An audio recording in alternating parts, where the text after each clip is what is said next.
آج بازار کو ہم آباد کر رہے ہیں.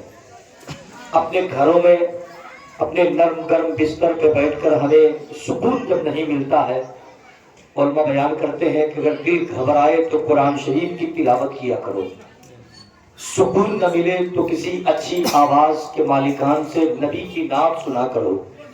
اگر سکون نہ ملے، چین نہ ملے تو قرآن شریف کی آیتیں پڑھ کر کے اپنے اوپر دم کرو اور سکون پانے کی تلاش کرو. لیکن آج ہم بازار کو آباد کیے ہوئے ہیں.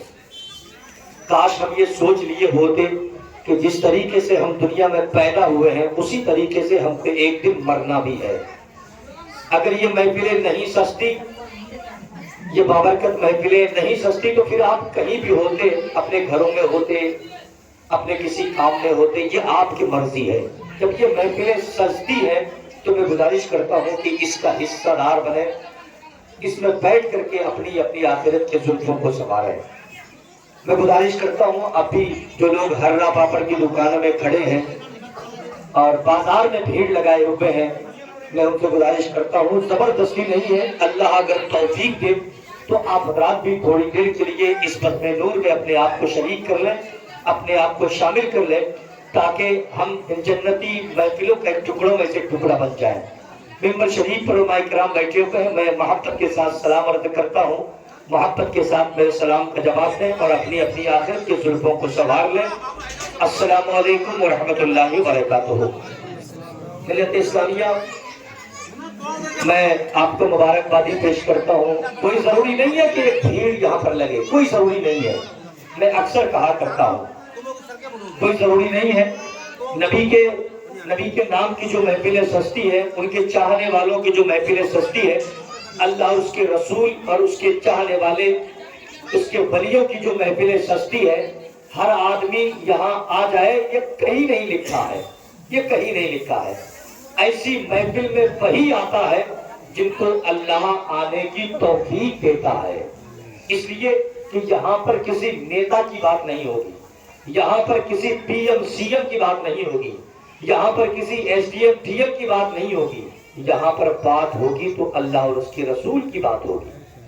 کسی ودھائک کی شادی ہو، مثال کے طور پر سرپنچ عبدالمنان صاحب کیا کسی کی شادی ہو تو دعوت انہی کو نہ دیں گے جن کو وہ پہچانتے ہیں، جن سے ان کا تعلق ہے، وہی ان کی شادی میں جائیں گے. ان کے یہاں کی فنکشن ہو، کوئی پروگرام ہو، ان کے یہاں پہنچ جائیں گے جن کا ان سے ربط ہے، جن کو ان سے محبت ہے، وہی جائیں گے. ایسے ہی یہ اللہ اور اس کے رسول کی محفل ہے. اس محفل میں وہی آتا ہے جن کو اللہ اپنے ولیوں کی محفل میں آنے کی اجازت دیتا ہے.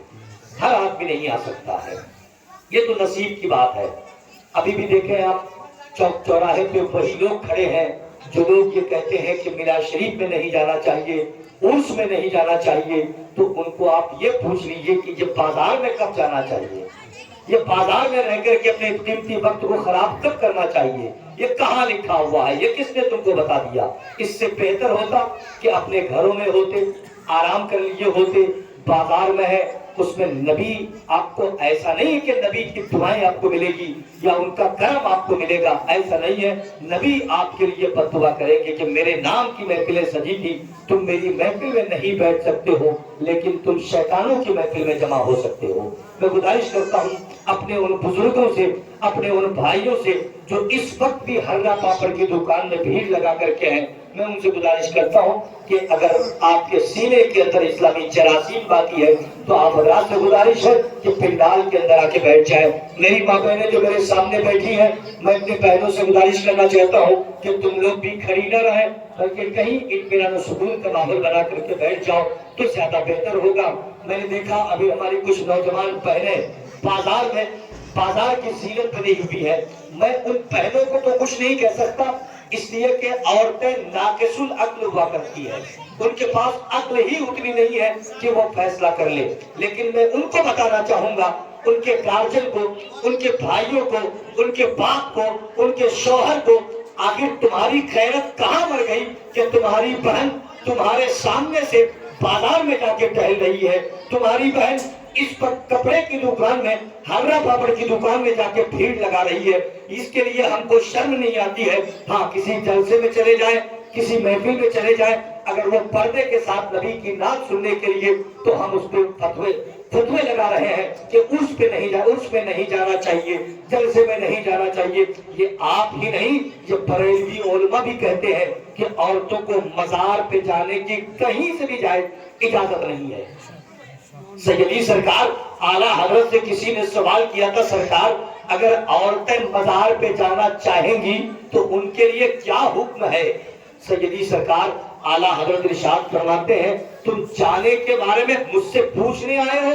سیدی سرکار اعلیٰ حضرت فرماتے ہیں کہ جو عورت اپنے گھر میں یہ ارادہ کرتی ہے، ابھی کہیں نہیں ہے، ارادہ کرتی ہے کہ میں مزار پہ حاضری دینے کے لیے جاؤں گی، تو اس پر اللہ اور اس کے رسول کے طرف سے اور صاحب مزار کے طرف سے لعنتیں برستی ہے۔ لیکن مزار پہ لے کے کون جاتا ہے ان کو؟ ہم ہی لے کے جا رہے ہیں، آپ ہی لے کے جا رہے ہیں۔ تو میں گزارش کرتا ہوں کہ اپنے عورتوں کو آپ سیف رکھیں، پردے میں رکھیں، اسی میں ہماری رات کی بھلائی ہے۔ وقت نہیں ہے کہ تو چھوٹی میں نہیں کہہ سکتا، حقیقت یہی ہے کہ میں کسی بھی محفل کو چھوٹی محفل نہیں کہہ سکتا ہوں۔ چھوٹی محفل تو اس کو کہا جائے گا جو ہم شادیوں میں خرچ کرتے ہیں، لاکھوں روپے، قاری عثمان صاحب، لاکھوں روپے ہم اپنے بچوں کی شادی میں خرچ کرتے ہیں، شبانہ لکھاتے ہیں، اور اتنے کھانے برباد کرتے ہیں کہ وہی کھانا ایک گاؤں مل کر کے کل ہو کے کھا سکتا ہے، لیکن اس پہ ہم لوگ فتویٰ نہیں لگاتے ہیں، کہیں سے بھی ہم لوگ فتویٰ نہیں لگاتے ہیں، کرسیوں پہ بیٹھ کر کے اور بھی شان سے کھاتے ہیں کہ شادی میں جا کے کھانا کھا رہے ہیں۔ اگر اس میں آپ آتے ہیں تو لوگ فتوے لگاتے ہیں۔ میں یہ گزارش کرتا ہوں کہ آج ہی نہیں، بہت پرانی یہ بات ہے کہ پہلے ہی سے جہاں پر نبی کے نام کی محفلیں سستی ہے، لوگ وہاں پر جاتے ہیں تو پابندیاں لگاتے ہیں۔ یہ دنیا ہے، یہ دنیا ہے۔ میں گزارش کرتا ہوں، آپ عقل سلیم آپ کے پاس ہے، آپ اس کا استعمال کریں۔ یہ جو چھوٹے چھوٹے بچے وہاں پر بیٹھے ہوئے ہیں، یہ باکس کے پاس سے تم لوگ ہٹ جاؤ، ورنہ تو آواز جو نہیں آ رہی ہے تو لوگ مائک والے کو بدنام کرتا ہے کہ آپ کا مائک ٹھیک نہیں ہے، حالانکہ مائک بہت اچھا ہے، لیکن سامنے اگر کوئی بیٹھ جائیں گے تو ظاہر سی بات ہے آواز یہاں تک نہیں آئے گی، پھر شورا خطبہ کہتے ہیں مائک کی آواز یہاں نہیں آ رہی ہے، مائک اچھا نہیں ہے۔ اس کے لیے میں معذرت چاہتا ہوں، وہاں پر نہ بیٹھے۔ اور بچوں کو اتنی تو عقل ہونی چاہیے، ہم اپنے بچوں کو اتنا تو پڑھا دیں، اتنا تو ادب دے دیں کہ جہاں بڑے نیچے زمین پر بیٹھے ہو تو اونچی جگہ پر بچوں کو نہیں بیٹھنا چاہیے۔ یہ ہمیں چاہیے کہ یہ کہاں ملے گا؟ یہ ہم اپنے مکتب سے سکھا کریں گے۔ لیکن آج ہم مکتب میں جاتے کہاں ہیں؟ ہم مکتب میں جاتے کہاں ہیں؟ کسی مسجد میں امام رکھنے کی بات ہوتی ہے تو ہم امام بھی سستا ڈھونڈتے ہیں۔ یہی حال ہے کہ ہماری نمازیں آج اللہ جانے ہو رہی ہے کہ نہیں ہو رہی ہے۔ اس کے لیے میں علماء کرام سے بھی معذرت چاہتا ہوں۔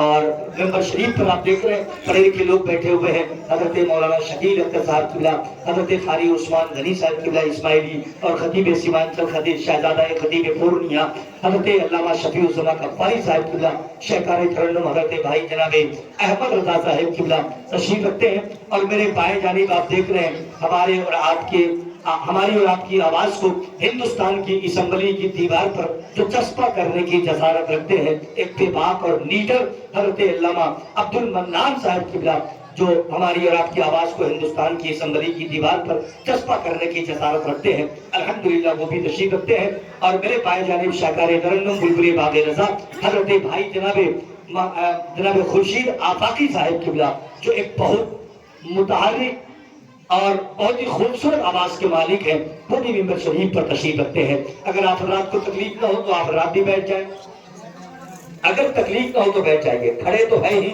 اب اتنے لوگ بیٹھے ہوئے ہیں، اگر آپ بیٹھ جائیں گے تو آپ کا مرتبہ کم نہیں ہوگا بلکہ آپ کا مرتبہ اور بھی بڑھ جائے گا۔ کچھ لوگ یہ سمجھ رہے ہیں قاری عثمان صاحب کی ایک پال پر ہم کیوں بیٹھیں گے، اس زمین پر ہم کیوں بیٹھیں گے؟ حقیقت یہی ہے کہ ہم کو کبھی کبھی دن میں ایک بار زمین پر بیٹھنا چاہیے، اس لیے کہ جب تک ہم زمین پہ رہتے ہیں، کاروبار اسی زمین پہ کرتے ہیں، مکان بھی اسی زمین کے اوپر بناتے ہیں، رہنا اسی زمین کے اوپر ہے، اور حد تو یہ ہے کہ مرنے کے بعد کسی قالین کی جگہ نہیں ملے گی، ایئر کنڈیشن جگہ نہ ملے گی، مرنے کے بعد ہم کو اسی زمین کے اندر دفن ہونا ہے۔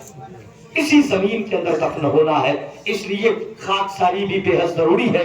اور جب ہم زمین پہ اکڑ اکڑ کے چلتے ہیں نا کہ میرے طرح کون ہے، میرے پاس تو بہت پیسے ہیں، میرے پاس بنگلے ہیں، میرے پاس گاڑیاں ہیں، میرے پاس فور ویلر ہے، ٹو ویلر ہے، تو پتہ ہے یہ زمین پر دعا کرتی ہے اور یہ کہتی ہے کہ آج تم میرے اوپر اکڑ کے چل رہے ہو نا، کل مرنے کے بعد آؤ گے تو میں تمہیں سبق سکھاؤں گی۔ یہی وہ زمین ہے۔ ابھی تھوڑی دیر کے بعد ممبر شریف پر اور بھی کچھ علماء کرام تشریف لائیں گے۔ میں بڑے ادب کے ساتھ اعلیٰ حضرت کا ایک شعر پڑھنا چاہتا ہوں، اس لیے کہ میں جن کا کھاتا ہوں انہی کا گاتا ہوں۔ سیدی سرکار اعلیٰ حضرت ارشاد فرماتے ہیں، ذرے جھڑ کر تیری پیزاروں کے، ذرا بول دیجئے سبحان اللہ، ذرے جھڑ کر تیری پیزاروں کے، یا رسول اللہ تاجے سر بنتے ہیں سیاروں کے۔ ماما خوشنود ربانی صاحب سے گزارش ہے کہ آپ کو تو سامنے آنا چاہیے، آپ کے والد گرامی کا بہت بڑا دین ہے آپ کے اوپر بھی، آپ کو پہلے آنا چاہیے۔ مجھ کو لگتا ہے جس طریقے سے میرے والد نے مجھ کو سمجھا کے گیا ہے، جس طریقے سے اور باپ اپنی اولاد کو سمجھا کے جاتا ہے کہ بیٹا کچھ بھی ہو جائے کبھی بھی حق کا دامن مت چھوڑنا، مجھ کو لگتا ہے میرے نانا الحاج جناب عابد حسین صاحب یہ آپ کو سمجھا کے گئے ہوں گے۔ اور آپ کے والد کا جو روش رہا ہے، جو طریقہ رہا ہے، میں گزارش کرتا ہوں اگر اس پہ آپ عمل کر لیں گے تو آپ یہاں بھی کامیاب ہیں اور کل میدان محشر میں بھی کامیاب ہیں۔ اس لیے ماما خوشنود صاحب سے اور بھائی پرواز صاحب سے بھی گزارش ہے کہ آپ لوگ سامنے آ جائیں تو زیادہ بہتر ہوگا، سامنے آ کر کے بیٹھ جائیں۔ آ جائیے مامو، آ جائے، سامنے آ جائے، آ جائیے، سامنے آ جائیے، کوئی منع نہیں کرے گا آپ کو، میں بلا رہا ہوں آپ کو، آئیے۔ ہاں نہیں ہے، ابھی نہیں جائیں گے، وہ یہی آئیں گے۔ شیخ سنے کے ذرے جھڑ کر تیری پیزاروں کے، یا رسول اللہ تاجے سر بنتے ہیں سیاروں کے۔ ذرا سبحان اللہ تو بولتے رہیے، لیکن میری آواز لگی ہے، آپ لوگوں کی تو لگی نہیں ہے۔ اگر لگی نہیں ہے تو تھوڑا محبت کے ساتھ بولیے سبحان اللہ۔ اصل میں پرسوں ٹھاکر گنج کے ایک جلسے میں گیا تھا اور مائک تھوڑا سا ڈسٹرب ہونے کی وجہ سے، لیکن مائک والے کو بدنام نہیں کر رہا، ہو سکتا ہے کہ میری کچھ کمی رہی ہو تو میں مائک پہ نہیں سیٹ ہو پایا تھا، تو تھوڑی سی آواز وہاں سے لگی ہے، اس لیے میں کھل کے نہیں بول پا رہا ہوں، اس کے لیے میں معذرت چاہتا ہوں۔ شیخ سن لے، سیدی سرکار اعلیٰ حضرت ارشاد فرماتے ہیں، ذرے جھڑ کر تیری پیزاروں کے، یا رسول اللہ تاجے سر بنتے ہیں سیاروں کے۔ اور کیسے آقا ہوں کا بندہ ہوں رضا، کیسے آقا ہوں کا بندہ ہوں رضا، بھول پالے میری سرکاروں کے۔ کیسے آقا ہوں کا بندہ ہوں رضا، بھول پالے میری سرکاروں کے۔ علامہ شفیع الزمان صاحب اور جناب قاری عثمان غنی صاحب کو اگر اجازت دے دیں تو ایک شعر اور میں آپ کے حوالے کر دوں، جو محبت کے ساتھ اپنے ماں باپ کے نام پر جتنی محبت اپنے ماں باپ سے کرتے ہیں اتنے ہی زور سے کہہ دیجئے سبحان اللہ کہ خدا کی شان کریمی سے استفادہ کریں۔ میں پہلی بار پڑھتا ہوں یہاں پر اور مجھ کو لگنا چاہیے کہ آپ پہلی بار نہیں سن رہے ہیں، پڑھے لکھے لوگ ہیں، کہ خدا کی شان کریمی سے استفادہ کریں، نبی کا ذکر ہر ایک ذکر سے زیادہ کریں۔ خدا کی شان کریمی سے استفادہ کریں، نبی کا ذکر ہر ایک ذکر سے زیادہ کریں۔ ہمیں بلائیں گے کیسے یہ مصطفیٰ جانے، ہمیں بلائیں گے کیسے یہ مصطفیٰ جانے، ہم در پہ پہنچنے کا بس ارادہ ہی کریں، ہم در پہ پہنچنے کا بس ارادہ ہی کریں۔ یہ آپ کا ہے، دیکھ کے دیے ہیں؟ ہاں نہیں سچی بات ہے، پوچھ لینا چاہیے۔ آج سے تقریباً 3-4 دن پہلے ان سے میری ملاقات ہوئی تھی تو یہ 20 روپے 10 روپے انعام دے رہے تھے، آج وہ 100 روپے دیے ہیں، تو اس لیے میں نے پوچھ لیا کہ دیکھ کے ہی تو دیے ہیں، ایسا تو نہیں کہ 10 سمجھ کے 100 دے دیے ہیں آپ۔ اور یہاں جتنا بھی دیجیے گا احمد رضا بھائی، حقیقت یہ ہے کہ اس میں اس کا بینیفٹ آپ کو یہاں نظر نہیں آئے گا، مرنے کے بعد قبر کے اندر نظر آئے گا۔ سرکار غوث اعظم فرماتے ہیں، آپ کے جیب میں جو پیسہ ہے نا امیر صاحب، آپ کے جیب میں جو پیسہ ہے، بینک میں جو آپ نے جمع کر کے رکھا ہے، وہ پیسے آپ کی اولادوں کے لیے ہے۔ مرنے کے بعد آج مریے، کل بھوج بھات کے بعد بیٹے سب لڑائی شروع، بینک میں جو پیسے ہیں اتنا تمہارا، اتنا میرا، اتنا میرا، اس بات کی زمین ہماری، اس بات کی زمین تمہاری، آدھی دکان تمہاری، آدھی دکان ہماری۔ لیکن غوث اعظم فرماتے ہیں کہ یہ جو پیسے تم اگر کسی غریب بچی کی شادی میں یا کسی مسجد یا مدرسے میں یا کسی نعت پڑھنے والے کے نام پر آپ نے اگر دے دیا، قسم خدا کی وہی پیسہ کل میدان میں محشر میں آپ کا کام آنے والا ہے۔ ذرا محبت کے ساتھ بولیے سبحان اللہ۔ وہ راستہ چھوڑ دیجئے، راستہ چھوڑ دیجئے، آپ ہی لوگوں کا انتظام ہو رہا ہے، آپ ہی لوگوں کا انتظام ہو رہا ہے، کھانا تو نہیں ہے، لنگر کا انتظام ہو رہا ہے الحمدللہ۔ آئیے میں بڑے ادب کے ساتھ نعت یا منقبت کے منظوم خراجے کے لیے پیش کرنے کے لیے گزارش کرنا چاہتا ہوں شہنشاہ ترنم سیمانچل کی ایک مقبول لہجہ، ایک شاندار لہجہ جو واقعی دل چھو لینے والی آواز ہے۔ میں نے دیکھا اس لہجے کو بن ارقم کے مقام پر حضرت عمر جس وقت ایمان لے کے آ رہے تھے، اسی وقت ایک صحابی نے کھڑے ہو کے نعرہ لگایا تھا اور میرے آقا نے ان کو شاباشی دیا تھا۔ تو یہ تحفہ ہم سنیوں کے نصیب میں ہے، آپ کے نصیب میں ہے۔ اگر آپ بھی صحابہ کرام کو فالو کرتے ہیں، ان کو مانتے ہیں، تو ذرا محبت کے ساتھ اپنے ہاتھوں کو اٹھائیں اور استقبال کر لیں، اور یہ سوچ کر کے اٹھائیں کہ سرخرو رہنے کا سامان بھی دے سکتے ہیں، زندگی کو نیا عنوان بھی دے سکتے ہیں۔ یہ میری قوم کا بچہ بھی صدا دیتا ہے، ہم محمد کے لیے جان بھی دے سکتے ہیں۔ محبت کے ساتھ اٹھائے نعرہ تکبیر۔ ایسے نہیں، ایسے نہیں۔ پڑوسی ملک پاکستان کے ایک بہت بڑے درویش حضرت علامہ خادم علی رضوی جو ویل چیئر پر بیٹھ کر کے نبی کی ذکر کی محفل سجاتے تھے، ان سے کسی نے سوال کیا تھا کہ آپ کے جلسے میں جاتے ہیں تو آپ لوگ ہاتھوں کو اٹھا کے سبحان اللہ بلواتے ہیں، زور سے سبحان اللہ بلواتے ہیں، ہر گھنٹے میں سبحان اللہ بلواتے ہیں، تو یہ کہاں لکھا ہوا ہے؟